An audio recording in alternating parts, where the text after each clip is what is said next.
Hello viewers, welcome to my channel.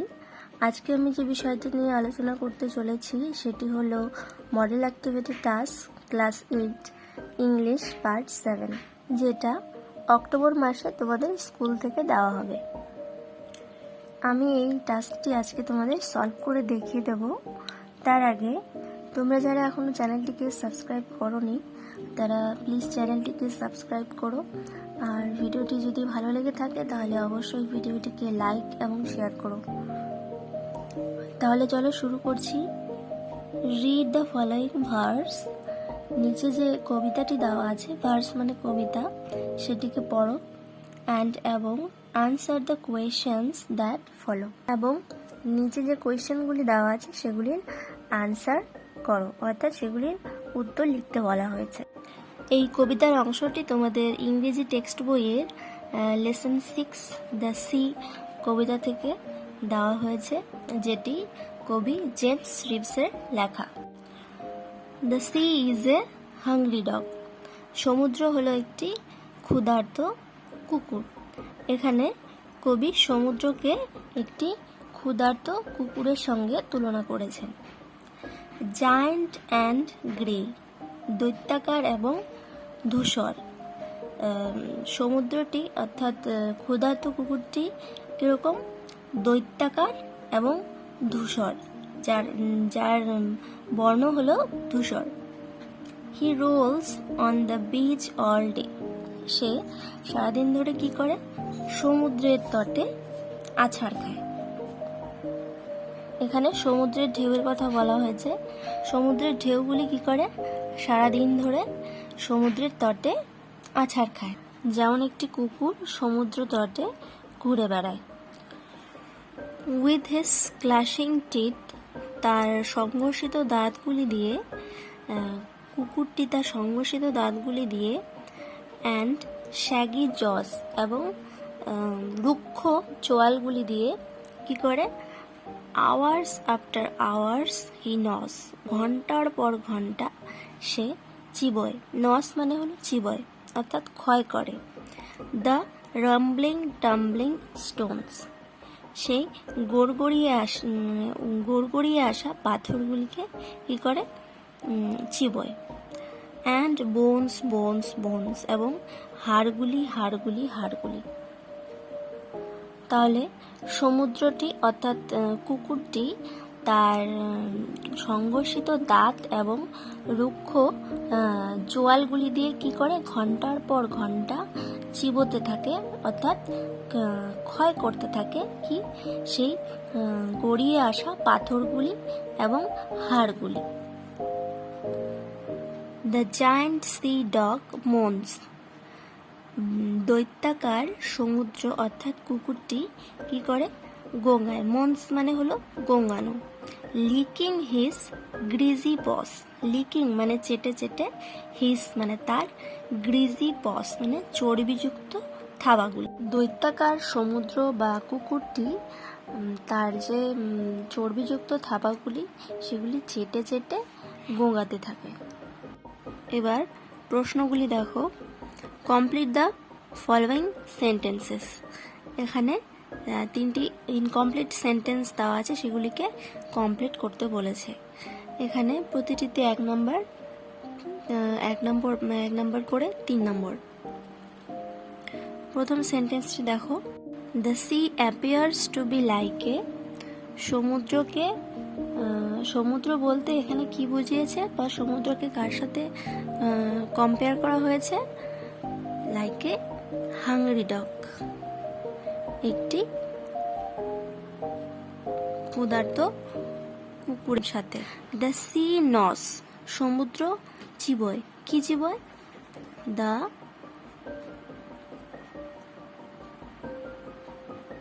Rumbling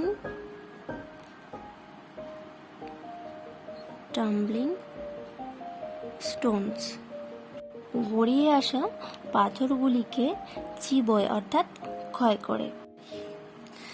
through out the day, সারাদিন ধরে। The sea মোনস, সমুদ্র গোঙাতে থাকে। Like a dog, একটি কুকুরের মতো। বাই, তাহলে এখানে কি আনসার হয়ে যাবে? licking his greasy paws.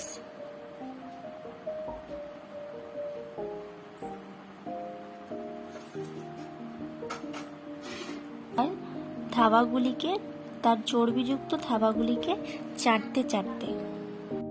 এবার পরের প্রশ্নগুলি দেখো, আনসার দ্য ফলোয়িং কোয়েশ্চেন্স। নিচে যে কোয়েশ্চেনগুলি দেওয়া আছে সেগুলির উত্তর তোমাদের লিখতে বলেছে। দুটি প্রশ্ন আছে, 2 নম্বর করে 4 নম্বর। প্রথম প্রশ্নটি দেখো, with whom has the sea been compared. কার সাথে সমুদ্রকে তুলনা করা হয়েছে? Answer, the sea has been compared with a hungry dog. সমুদ্রকে একটি ক্ষুধার্ত কুকুরের সাথে তুলনা করা হয়েছে। পরের প্রশ্নটি দেখো, what does the sea do all day. সারাদিন ধরে সমুদ্র কি করে? Answer, the sea rolls on the beach all day. সমুদ্রের ঢেউগুলি সারাদিন ধরে তটের ওপর আছাড় খায়। এবার পরের প্রশ্নগুলি দেখো, ডু অ্যাজ ডিরেক্টেড। 5টি প্রশ্ন আছে, 1 নম্বর করে 5 নম্বর। প্রথম প্রশ্নটি দেখো, the coach said to the players, bravo, you have played well, change into indirect speech.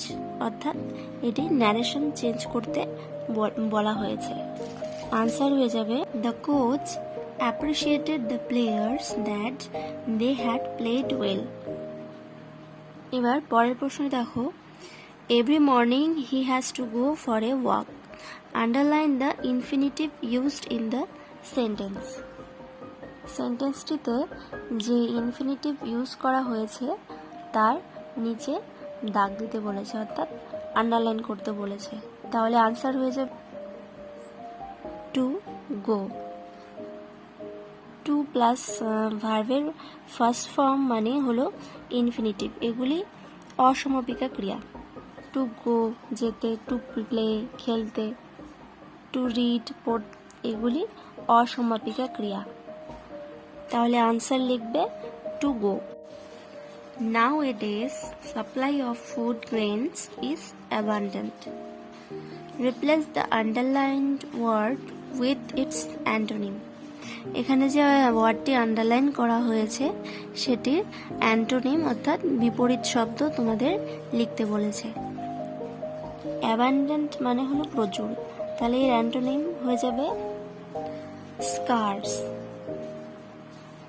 স্কার্স মানে হলো দুর্লভ, তাহলে তোমরা লিখবে nowadays supply of food grains is স্কার্স।